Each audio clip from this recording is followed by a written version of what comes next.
చేసావో నా మనసు నీదైపోయింది, ఏదేమైనా నిన్ను వదిలి రానని అంటుంది.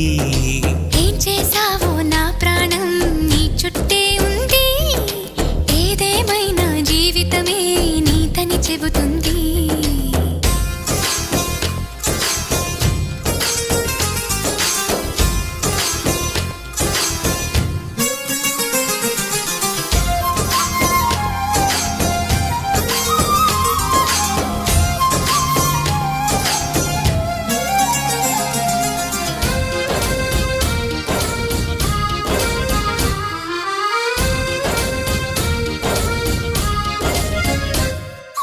పాపాయల్లే నా ముందు కుదురుగా కూర్చో